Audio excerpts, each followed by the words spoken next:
Well, hi there. It is Wednesday, and it's the third Wednesday of the month, so we're talking juniors and cadets.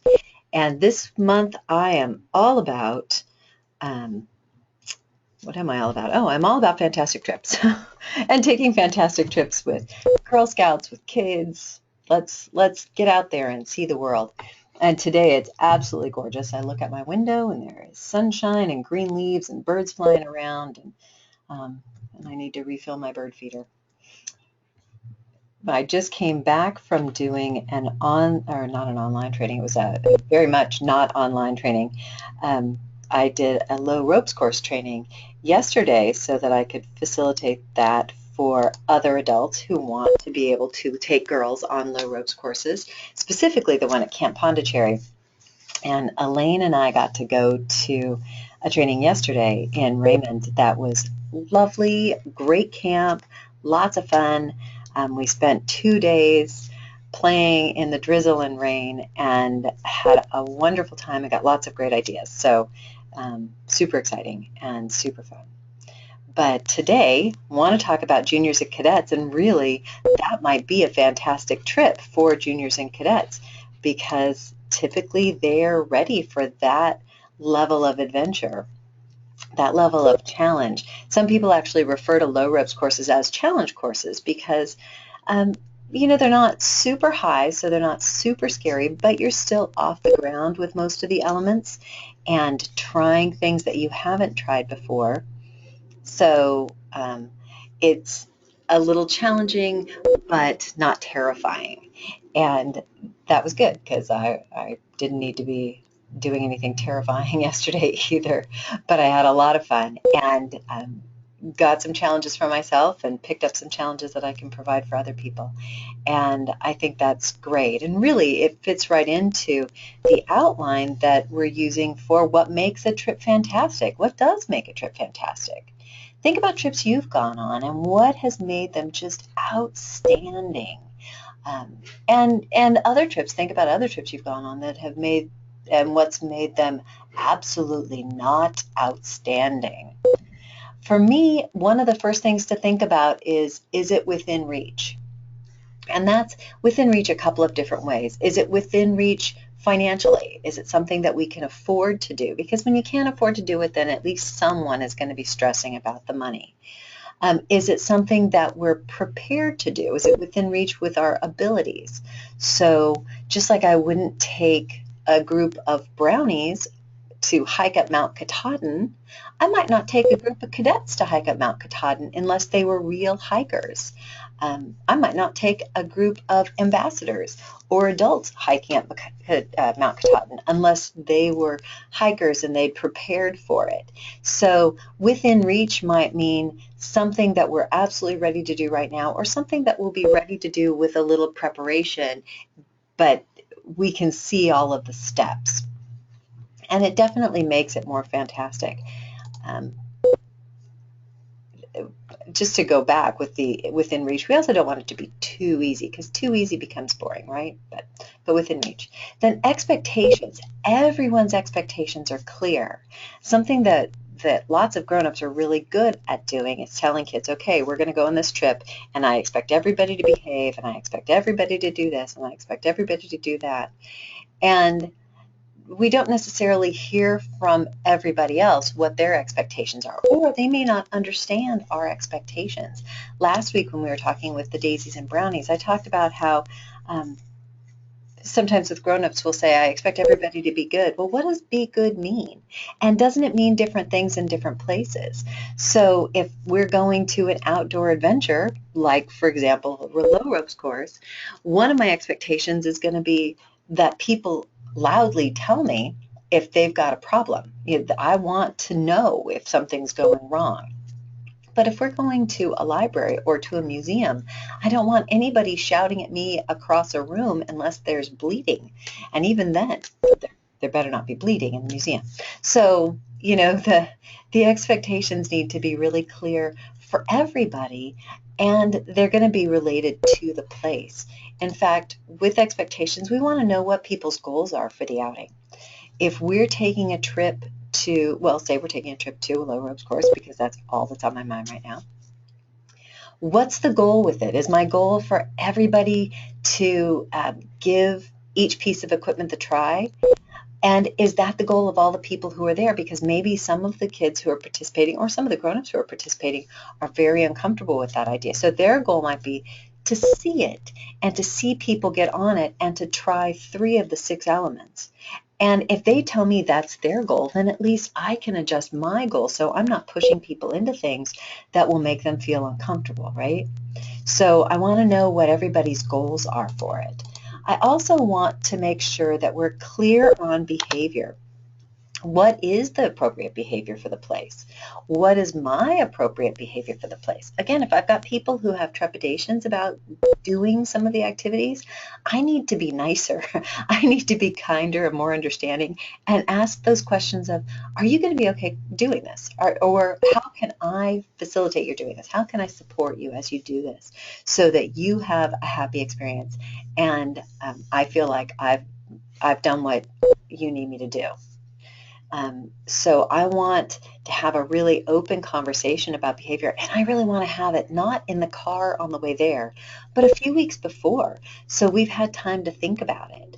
I'm going with a troop of girls next week on a trip to London, and we've been talking for a long time about how people behave when they go on international trips, and people in general as well as Girl Scouts specifically.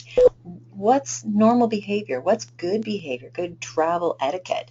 And things that you do when you're traveling are different often from things you do when you're just at home or when you're traveling just around your state, because people behave differently. There are different cultural norms in places that we go. So having that conversation and with enough time to talk about it. The support conversation, what kind of expectations people have for support. If you go back to that low ropes course, some people might think, hey, I'm going to get on every element and I don't need any spotters and I'm just going to run through everything. And other people might be, if I'm going to get on any of these elements, I need about 4 spotters and I want 2 of them holding my hands and the other 2 holding my hips to make sure that I'm going to get from one place to another safely. That's important to know. That it's important to know how much support people need. It's also important for the facilitator to say, I know you think you can do that by yourself, but I need to be sure you have at least 2 spotters on this element and 4 spotters on this element and 5 to pass you through the spider's web or whatever it is. For example, the trip overseas. I need to be sure and support that you are always with your buddy and that adults always are at least with you, if not immediately with you. They're in the same place. They're in the same building. They know where you are, and that we have worked out our system of communication and meetings so that we have a plan. But making sure that everybody understands everyone else in the group's expectations for support. And that's actually, around all 3 of these is a great time to pull in the safety activity checkpoints so that everybody sees what GSUSA's expectations are for that kind of an outing. Because some things you do and you think, for example, swimming. Well, all of our girls know how to swim. Let's go to the swimming hole and go swimming. Well, GSUSA expects us to have a lifeguard for that event. And GSME expects you to file an activity form for that event.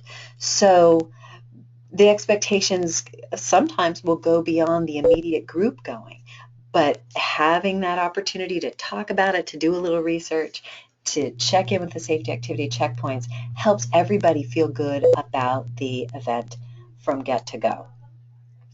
And then making some agreements. And agreements certainly can be something that are written down on a poster and posted, but they could also just be, we're looking each other in the eyeball and we're agreeing that we're all going to try everything, we're all going to have fun, and we're all going to respect each other's limitations, or whatever the agreements are for the activity that you're going on. But making some agreements. I took a trip with one troop a few years ago, and we were spending a week together. We were traveling to Washington, D.C., and we were spending a week together, and we knew that over the course of the week, every single one of us was going to get crabby at some point. And it's perfectly fine to be crabby as long as you're not being crabby on other people's worlds, because, if I'm in a bad mood, I don't want to bring you down. But sometimes my crabbiness may overflow, and that might bring you down. And so as a group, the girls decided that we'd have a a crabby word, or we'd have a word that without saying, why are you so crabby? Just by saying the word to somebody, it would let her know she was starting to spill over on other people. And the girls decided that SpongeBob would be the word, which is hilarious because, it's SpongeBob. And not all of us had ever I had never seen a SpongeBob episode. I knew who he was because, I live in America. But we figured SpongeBob was a word that would not come up in normal conversation for this group during that week. But if somebody was being crabby, then we'd say SpongeBob. And the other person would laugh because it's funny, and then realize that she was overflowing negativity and needed to just bring it back in a little bit. And it worked. We only SpongeBobbed maybe 4 or 5 times over the course of the whole week, and it made everybody laugh when it was said and kind of lighten the moment, and then we were able to move on. It was great. So having that kind of it's like an ollie ollie oxen free free free kind of word. And I'm sure there's a title for that kind of word. I don't know. Also, what makes a fantastic trip is having plans B, C, and D. Having those extra backup plans in case something doesn't go wrong. For example, this trip that we're taking next week. The original plan 4 years ago when we first filed an activity form was to go to London and to Switzerland to see our chalet. And then over the course of the 4 years, different priorities came up, and money earning did well, but not well enough for all of the troop that was left to go to both of those places. So our plan B was to go just to London and spend 5 days in London and really make the most of that part of the trip instead of being sad that we weren't getting to do the other part of the trip. And taking that time to have that plan B was great. Plan C actually is around, we're flying standby. And so there are tricks with flying standby where you might not get on the same flight. And so we've got plan C for what if we don't get on the same flight? Well, these 2 people are going to go first, and I'm going to be the cleanup committee, and we're going to make sure everybody gets on in between. And so we've taken a lot of time to talk about it and for people to say, wow, that gives me a lot of anxiety, or okay, we can be good with this, and to work through it so that everybody, but here we are 7 days out, and everybody believes that she's going to be able to do it. Some people are still a little nervous about it, but that's okay because every one of us believes that it's going to work out just fine, that we're going to be able to make it happen and be successful with it. So it's taking that time to really hone your can-do attitude and that adventurous attitude so that everybody kind of looks forward to it. Something that I just got in this low ropes course was a variation on our bullseye planning. And maybe you remember from Troop Pathway Training or one of your leader workshops where we talked about bullseye planning, where you'd have girls brainstorm the different activities that they want to do as a troop, and then you'd sort them by the center of the bullseye would be the things that they could do right now, right away. And then the next circle would be things that they could do this year. And then the next circle would be things that they'd probably be able to do next year or within 2 years. And then the outer edges would be the things that they'd be able to do sometime in Girl Scouting, but not in the next 2 years probably. Well, this variation, it was similar because it talked about comfort zones and learning opportunities. So it talked about how when you are a leader of a group and you've got people who you're hoping will learn something from your activities, lots of them, they're going to have a comfort zone. And so for the comfort zone would be they're so comfortable, it's as if they're sitting in their bedroom and they're just happy as clams. They've got whatever little gadgets they want in their bedroom and they're happy. Or they're with their exact best friends. They are very familiar with that place and they're very comfortable. It's a lovely place to be. It can become a boring place to be, though, right? Because, after a while, everything there and it's pretty static. It's a great place to return to after you've had some stress. But if you just stay there all the time, you're not going to learn anything. You're not going to grow. So when we do activities, we want to take girls into this stretch zone, whether it's a small stretch or a big stretch. And the ideal activities are going to have our girls spread over both of these zones. Some of them, for example, a low ropes course. A low ropes course might be a big stretch for some of the girls in the troop because they don't like being even a foot off the ground, or they don't feel like they're comfortable with their balance, or they don't like being lifted, or they're afraid to lift other people. Where for other people, it might not be a big stretch. It might be something they've never done before, but they're excited to give it a try. So that's an ideal thing. If somebody's done a low ropes course a million times, then I don't want to take her to it just to do it. I want to find a way to enlist her help in facilitating it, because I want everybody to have a little bit of a stretch or a little bit more of a stretch. Now, if I've got somebody who goes into a panic attack or who goes running from me, then she's in the panic zone, and for whatever reason, it is too much of an activity for her. I don't want to force her to do it because she's going to hate it, right? Think about how you feel when people have forced you to do things you just did not want to do. Sometimes you're like, oh, yay, I'm so glad I did it, but not usually. Often you end up hating the person who forced you or the people who forced you. You feel bad about yourself, like you were shamed into doing something, and nobody wants to be shamed into doing things. And you don't feel good about that activity. I never will go there again, that kind of thing. And we don't want girls to feel that way about anything that they're doing ever. It's certainly not with Girl Scouts. So you want to find those activities that are in this stretch zone, whether it's a small stretch or a big stretch for your girls. And a fun way to do it, here I've put it on a slide, but a fun way to do it is to make circles on the ground. So if you've got some sidewalk chalk and somebody's blacktop that they don't mind having you draw on, put a circle in the middle that's comfort zone, and then a small stretch circle, a big stretch circle, and then the panic zone would just be outside of the big stretch circle. And give girls some things to think about, like, okay, where are you when it comes to playing with your favorite things in your bedroom? Of course, everybody's in her comfort zone. How are you with going to school, comfort zone. How are you with talking to a grown-up you've never met before? That might be a small stretch or it might be a big stretch for girls, but most of the girls would be okay talking to somebody they've never talked to before because they've done cookie sales, right? But give them some different examples of activities where you are confident that some girls are still going to be super comfortable with it. Some girls are going to feel a little stretch and some girls are going to feel a big stretch. And after you've done 4 or 5 examples, do some where you think some of the girls are probably really scared, like maybe horseback riding. Some girls might be super comfortable and excited with the idea of horseback riding, and other girls might be really uncomfortable with big animals. So that might be a panic zone one. And that'll give you an opportunity, again, not to shame the kid and not to let any of the other girls shame the kid, but to talk about, what is it that brings up that feeling of fear for you? Okay, what's something, if we back away from that, what would be something around animals that you'd be interested in doing? Or maybe somebody's terrified of getting into an airplane. You're going to force her onto an airplane.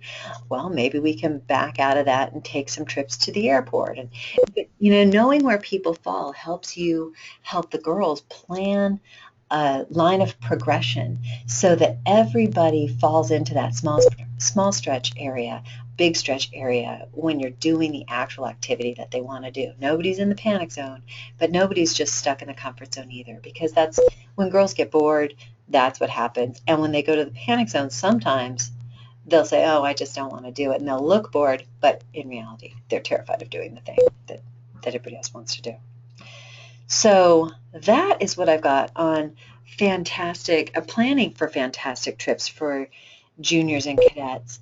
Let's think about some of the different activities that you might do. I want to go back from that. Here, let's back up. Some of the different activities that you might do